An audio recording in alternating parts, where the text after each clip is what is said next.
Hello दोस्तों, अपने YouTube channel MW Pandey में आप सभी का स्वागत है।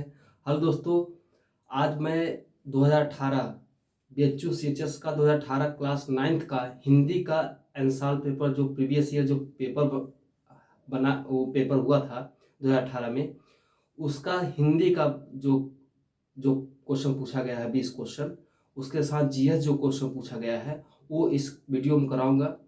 ज़्यादा बड़ा वीडियो बनेगा तो हिंदी सिर्फ कराऊंगा, और थोड़ा सा टाइम मिला तो इसमें GS का भी कराऊंगा। तो आइए मैं शुरू करता हूं। सबसे पहला क्वेश्चन हिंदी का क्वेश्चन है, जिसमें आप जानते हैं कि काशी हिंदू विश्वविद्यालय BHU और सेंट्रल हिंदू स्कूल CHS अप्रैल 2023 में उसका पेपर है। अब जानते हैं सभी कि 26 से 4 दिन है लगातार तो पेपर है। तो पहला क्वेश्चन इसमें सबसे पहला 2018 क्वेश्चन पूछा, 2018 में आया था, ठीक है, 2018 में। तो 2018 में ये पेपर पूछा गया था कि पहला क्वेश्चन था कि हम पक्षी उन्मुक्त गगन के यह किस कवि की रचना है। ठीक है, पहला क्वेश्चन है हम पक्षी उन्मुक्त गगन के किस कवि की रचना है। तो कवि हैं शिव मंगल सिंह सुमन, बहुत फेमस है। इनका नाम है शिव मंगल सिंह सुमन। सुमन ने एक मनुष्य को लेते हुए, मनुष्य पक्षी की जगह पे उन्हें मनुष्य लिया, मनुष्य को पक्षी बना के उन्मुक्त गगन, मतलब एक मनुष्य को जो है स्वतंत्रता दिलाने के लिए उन्होंने एक कविता लिखी। उनमें कहा कि जो है मनुष्य जो है एक स्वतंत्र है। उन्होंने इस पंक्ति में जो कविता कहा उसमें लिखा है कि हम पक्षी उन्मुक्त गगन के, यह कवि किसकी रचना है, तो कहा है शिव मंगल सुमन है। दूसरा क्वेश्चन है कि आपकी यात्रा मंगलमय हो। क्वेश्चन है आपकी यात्रा मंगलमय हो, तो अर्थ की दृष्टि से वाक्य कौन सा है। तो ऑप्शन में था विधिवाचक, इच्छावाचक और आज्ञावाचक, इनमें से कोई नहीं। तो उसमें था ऑप्शन में सही है इच्छावाचक। क्या है? इच्छावाचक। इच्छावाचक में वह आता है जिसमें आपकी मंगलमय यात्रा की बात किया जाए, आपकी शुभ कामना की बात किया जाए, आपकी आशीर्वाद की बात किया जाए, तो वह होता है इच्छावाचक। आप जानते हैं वाक्य के आधार पर, अर्थ के आधार पर वाक्य के 8 भेद होते हैं। कितने भेद होते हैं इसमें व्याख्या सहित करूंगा कि वाक्य के आधार पे, वाक्य तो ही है, तो वाक्य के आधार पे जो है, अर्थ के आधार पे वाक्य के 8 भेद होते हैं। ठीक है, जिसमें 8 भेद होते हैं, तो 8 भेदों में एक भेद होता है इच्छावाचक। इच्छावाचक जो होता है उसमें कहा गया है मंगलमय। यहाँ देखिए मैं बोला ना कि मंगलमय यात्रा की आपकी बात किया जाए, या आपके आशीर्वाद की बात किया जाए, या आपके सुख की बात किया जाए, आपके कल्याण हो, तो वहां पे इच्छावाचक होता है। तीसरा क्वेश्चन है कि आप जानते हैं बहुत प्रसिद्ध है कमानी रचना। जो कमानी की रचना है, जो आप जानते हैं छायावादी युग के हैं, कौन? जयशंकर प्रसाद। उन्होंने, उनकी रचना है कमानी, जो जयशंकर प्रसाद ने 1936 में, कब? 1936 में इसकी मतलब रचना की थी, मतलब प्रकाशन किया था 1936 में। ये जानते हैं कि जयशंकर प्रसाद कमायनी की रचना कमायनी लिखा है, जो बहुत प्रसिद्ध है। ठीक है, चौथा क्वेश्चन था कि प्रत्युष शब्द का अर्थ क्या होता है। प्रत्युष का शब्द का अर्थ क्या होता है? प्रातःकाल। अब प्रत्युष शब्द का आप संधि विच्छेद करिए। संधि विच्छेद करेंगे तो कौन सी संधि आएगी? सबसे बड़ी ये इंपॉर्टेंट है। दूसरी बात कि ये अण संधि कैसी बनेगी। आप जानते हैं यह संधि में क्या होता है कि छोटी बड़ी हो या छोटा हो बड़ा हो, ऋषि हो के बाद कोई भी इससे भिन्न जो है स्वर आए, तो या स्वर आए तो वह क्या हो जाता है, य र और व बदल, य व र में परिवर्तन हो जाता है। तो आप जानते हैं कि इसका संधि विच्छेद करेंगे पति धन उस होगा। तो प्रत्युष का शब्द का अर्थ होता है प्रातः काल। क्या होता है? प्रातः काल होता है। पांचवा क्वेश्चन है चरण कमल बंदो हरिराई में अलंकार क्या है। तो रूपक अलंकार कैसे हुआ? इसमें चरण कमल बंदो हरिराई में रूपक अलंकार होता है कैसे होता है, जहां उपमेय को उपमान मान लिया जाता है तो वहां पे क्या होता है, रूपक अलंकार। ठीक, जैसे इसका एक परिभाषा है। दूसरी बात, आप जान लें कि जब चरण को कमल मान लिया गया, चरण को कमल मान लिया गया, क्या देख रहे हैं, चरण को कमल मान लिया गया, तो वहां पे कौन सा अलंकार होता है, रूपक अलंकार होता है। कौन सा अलंकार होता है, रूपक अलंकार होता है। छठवां क्वेश्चन है कि परमोदार्य में शब्द में कौन सी संधि है, कौन संधि, किसमें कौन संधि बोली है, परमोदार्य। ठीक, परमोदार्य में कौन सी संधि है, वृद्धि संधि है। तो कौन सी संधि है, वृद्धि संधि है। ठीक, कौन सी संधि है, एक बार वीडियो देख लें, चल रहा है कि नहीं, हाँ बिल्कुल चल रहा है, बहुत अच्छा दिख रहा है। ठीक है, तो कौन सी संधि है, वृद्धि संधि। अब वृद्धि संधि में क्या होता है नियम, आप जानते हैं, वृद्धि संधि वो होता है जो अ और आ के बाद ए हो, या अ और आ के बाद ओ अ हो, तो वह वृद्धि के रूप में होता है। तो आप जानते हैं, यहाँ दिख रहा है नहीं, नीचे थोड़ा सा, तो वहां लिख दिया हम, हाँ मैंने कहा अ और आ के बाद, ठीक है, ए या ए हो, ओ या औ हो, ठीक, तो यह वृद्धि के रूप में ए हो जाता है, या ए हो जाता है, औ हो जाता है। तो इसी नियम से यह वृद्धि संधि पता चलता है कि यह वृद्धि संधि है। दूसरा और ट्रिक याद करने का ट्रिक है कि दो बिंदी है औ के रूप में, देखिए यहाँ पे, तो परमोदार में कौन संधि है, वृद्धि संधि है। दादाजी से चला नहीं जाता, ठीक, दादाजी से चला नहीं जाता में वाच्य कौन सा है, में वाच्य कौन सा है, दादाजी से चला नहीं जाता, कौन सा वाच्य है, भाववाच्य। तो भाववाच्य कैसे जाने के भाववाच्य है, भाववाच्य में जब कोई बोले कि भाववाच्य में जिसमें कर्म और कर्ता की प्रधानता न हो तो वहां पे भाववाच्य होता है। एक और चीज, जिसमें हमसे चला नहीं जाता, हमसे किया नहीं जाता, हमसे कुछ भी नहीं किया जाता, वहां पे बात जब आए तो वहां पे भाववाच्य हो। जिसमें भाव की बात किया जाए तो वहां पे भाववाच्य होता है। एक चीज और, दूसरा कि वाच्य कितने प्रकार होते हैं, वाच्य कितने प्रकार होते हैं, तो आप बताएंगे 3 प्रकार होते हैं। कौन कौन से, कृतवाच्य, कर्मवाच्य, भाववाच्य। कृतवाच्य में कर्ता की प्रधानता हो, कर्मवाच्य जिसमें कर्म की प्रधानता हो, और भाववाच्य जिसमें भाव की प्रधानता हो। तो ये होता है वाच्य।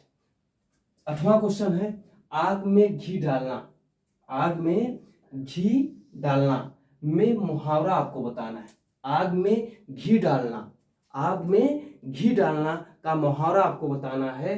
तो उसमें आपके ऑप्शन भी बता देता हूं क्या क्या थे। इसमें ऑप्शन में ये है कि क्रोध करना, बहुत क्रोध करना, आग को प्रज्वलित करने के लिए घी डालना, क्रोध को भड़काना। इसमें हो जाएगा आंसर क्रोध को भड़काना।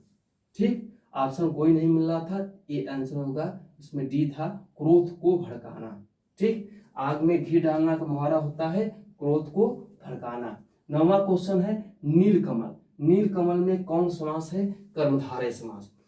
जानते हैं, जब आपको मैं समास पढ़ाया था, अभी जस्ट पढ़ाया हूं कि समास में जब उपमेय उपमान हो या विशेषण या विशेष की बात की जाए तो वहां पे कर्मधारय समास होता है। अब विशेष विशेषण कैसे प्रस्तुत किया था ये भी बताया हूं, उसके साथ साथ ये भी बताया हूं कि उपमेय उपमान क्या होता है, तो वहां पहचानते कैसे है। आप प्लीज वीडियो को कर्मधारय समास प्लीज देखकर आप उसमें पहचान कर्मधारय समास आप पढ़ सकते हैं। तो मैंने समास पढ़ाया हूँ, ठीक, समास पढ़ा चुका हूँ, आप वीडियो प्लीज देखिए, ठीक है, आपको समास समझ में आ जाएगा। अगला आप देखिए, आगे क्वेश्चन देखिए, 9 क्वेश्चन हो गया। अब देखिए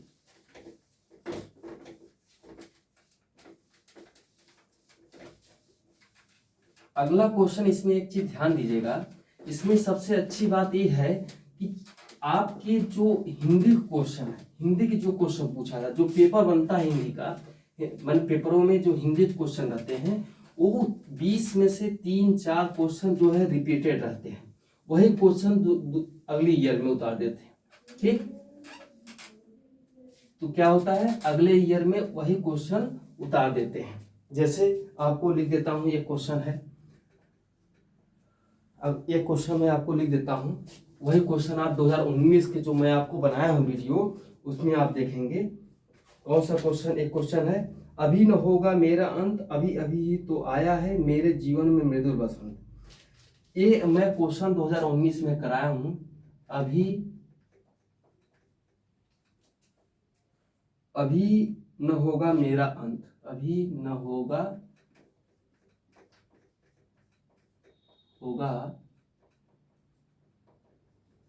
मेरा अंत,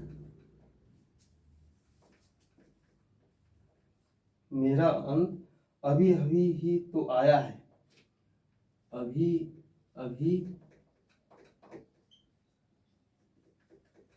तो आया है मेरे जीवन में मृदुल बसंत, मेरे जीवन में मृदुल बसंत। ठीक, मृदुल बसंत। इन्होंने मैं 2019 में कराया हूं आपको कि अभी अभी न होगा मेरा अंत, अभी अभी तो आया है मेरे जीवन में मृदुल बसंत। सूर्यकांत त्रिपाठी निराला। कौन है? सूर्यकांत त्रिपाठी निराला। ठीक, एक क्वेश्चन ये हो गया, ये हो गया आपका 10। 11 क्वेश्चन है इसमें। इनमें से कौन सा कथन गलत है? इनमें से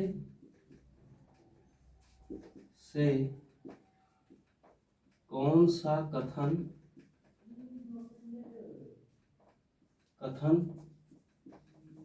गलत है? तो ऑप्शन में एक ऑप्शन था, उसमें ऑप्शन सुन लीजिए, लिखते समय बहुत समय लग जाएगा। संधि में दो पक्षों का मेल होता है, संधि तोड़ने को विच्छेद कहते हैं, तो समास में पदों के प्रत्यय समाप्त कर दिए जाते हैं, समास तोड़ने को विग्रह कहते हैं। तो आप जानते हैं पहला ऑप्शन है इसका सही। संधि में दो पक्षों का मेल होता है, कभी दो पक्षों का मेल नहीं होता है, दो वर्णों का मेल होता है। ठीक, संधि में दो वर्णों का मेल होता है, न कि दो पक्षों का मेल होता है। ठीक, तो क्या हो जाएगा? संधि में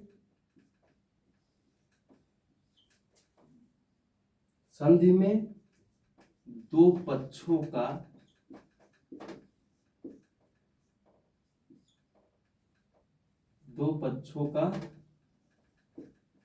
मेल होता है।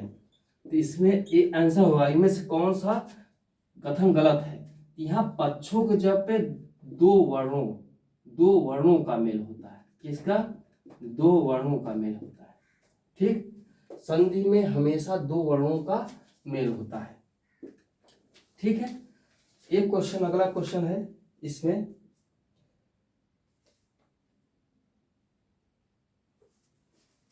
क्वेश्चन है, बहुत मस्त क्वेश्चन है। पानी परात को हाथ छुए नहीं। पानी, आप इसको बताएंगे, पानी परात को हाथ छुएयो नहीं,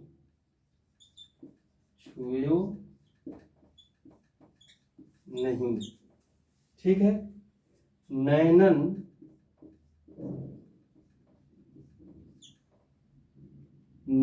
के जल में पग धोए, नैनन के जल में पग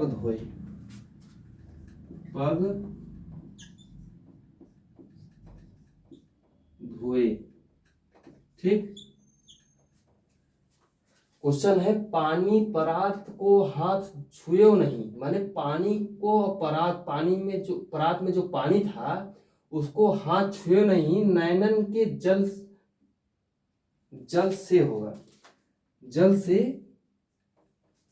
पग धोए, मतलब यहाँ पे श्री कृष्ण की बात की जा रही है। जब सुदामा उनकी दयनीय स्थिति देखकर उनके आंख से जो आंसू गिर रहे थे उससे पग धुल गए सुदामा जी के। तो यह किसने कहा है? इसमें बोला है कि इसके पंक्तियों के रचनाकार कौन है? तो इसके पंक्तियों के रचनाकार है नरोत्तम दास। कौन है? नरोत्तम दास। कौन है? नरोत्तम दास ने। यहाँ पे आप उसका सूरदास का न लगाइएगा, ठीक है। यहाँ पे ध्यान दीजिएगा, पानी परात को हाथ छुए नहीं, नैनन के जल से पग धोए। यहाँ आंसर क्या होगा? नरोत्तम दास, ठीक है। बहुत लोग ये समझेंगे कि सूरदास यहाँ सही होगा, ठीक है, लेकिन यहाँ पे एक अपवाद के रूप में ध्यान दीजिएगा, नरोत्तम दास है, ठीक है। कौन है? नरोत्तम दास है, समझ रहे हैं? तो नरोत्तम दास ने कहा था कि पानी परात को हाथ छुए नहीं, ठीक है, हाथ से छुए नहीं, लेकिन तब भी वह पैर धुल गया। तो एक किसने कहा था? नरोत्तम दास ने, ठीक है। अगला क्वेश्चन है,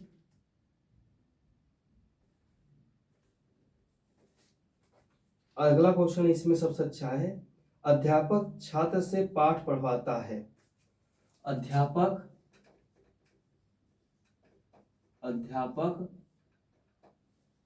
छात्र से पाठ पढ़वाता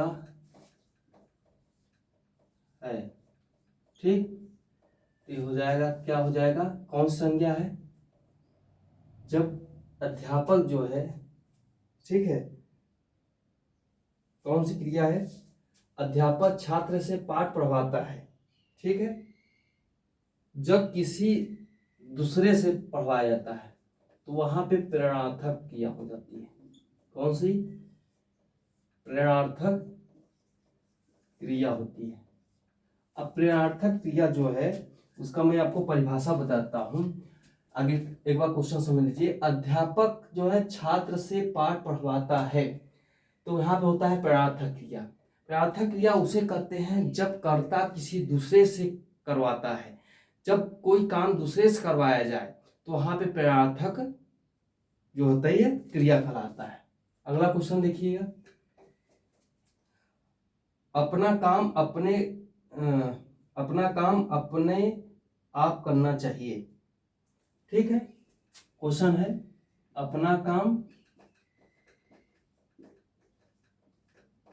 अपने आप करना चाहिए। अपने आप करना चाहिए, ठीक। तो यहाँ पे कौन सी जो है क्या है, आप सोचिए, थोड़ा सा ध्यान लगाइएगा। अपना काम अपने आप करना चाहिए, क्या हो जाएगा? निजवाचक। क्या? निजवाचक सर्वनाम, ठीक है। क्या हो जाएगा? निजवाचक सर्वनाम,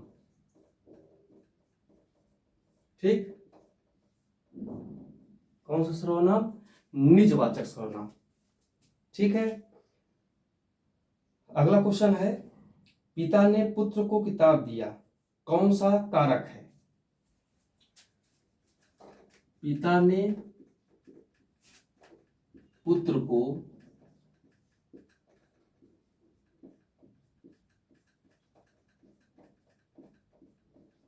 किताब दिया, कौन सा कारक है पूछा है। जब किसी कारक, संप्रदान कारक है इसमें, जब किसी के लिए कुछ दिया जाए, किसी के लिए कुछ किया जाए, किसी के लिए कुछ किया जाए या किसी के लिए कुछ दिया जाए, तो वहां पे संप्रदान कारक होता है, ठीक। परिभाषा ध्यान दीजिएगा। तो कौन सा कारक होगा? संप्रदान कारक, ठीक। कौन सा कारक होगा? संप्रदान कारक। जब किसी के लिए कुछ दिया जाए, यहाँ पर देखिए पिताजी ने पुत्र को क्या दिया, किताब दिया। जब दे रहा है, जब किसी के लिए कुछ कर रहा है, तो वहां पे संप्रदान कारक हुआ हमेशा। ठीक, कारक मैं एक वीडियो में बना दूंगा बहुत अच्छे तरह से, अच्छी जानकारी के साथ। सॉरी। राज शब्द में तत्सम रूप क्या होता है? उसके पहले क्वेश्चन है, बुद्धिमान शब्द का स्त्रीलिंग बताइए।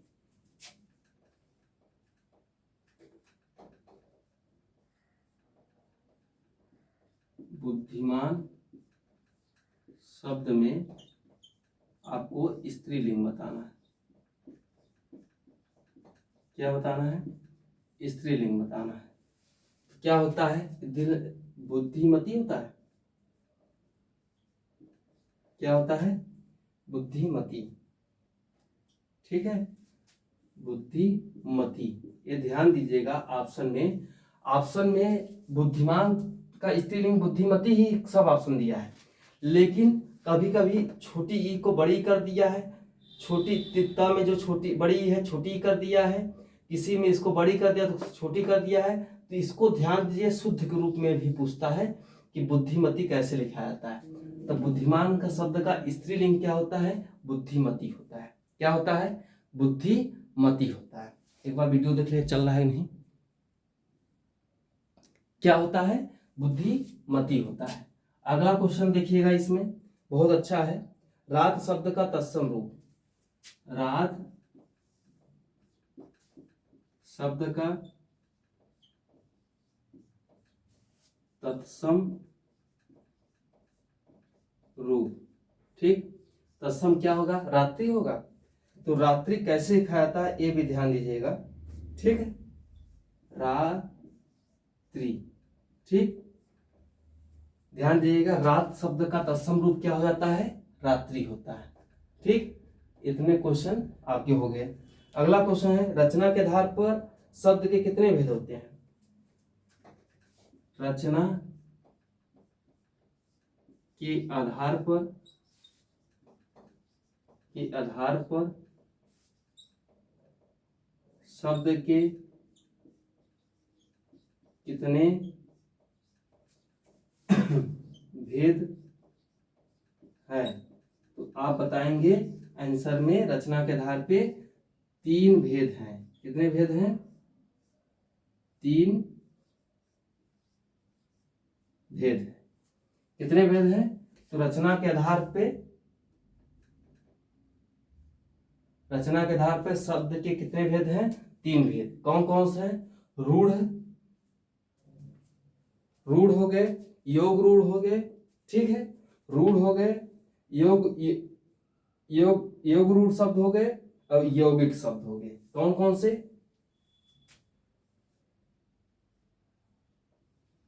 रूढ़ शब्द हो गए।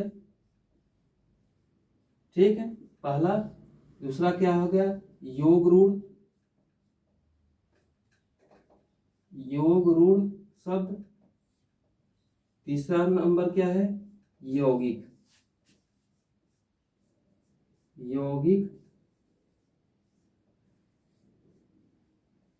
शब्द। कौन कौन से? रूढ़ शब्द, यौगिक शब्द, योग रूढ़ शब्द। ठीक, तीनों है। अब अगला क्वेश्चन है एक में, कि जो व्यंजन होता है, व्यंजन इसमें बहुत इंपॉर्टेंट है इस आपके पेपर में। जो आपके जो वर्णमाला है जिसे कहते हैं, उसमें सब आता है, स्वर व्यंजन सब आ जाता है, बहुत ही इंपॉर्टेंट है।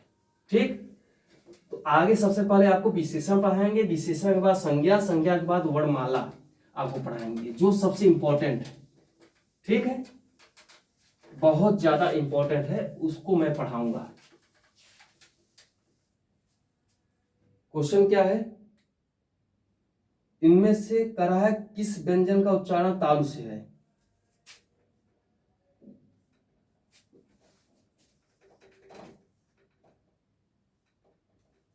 किस व्यंजन का उच्चारण, ठीक है, किस व्यंजन का उच्चारण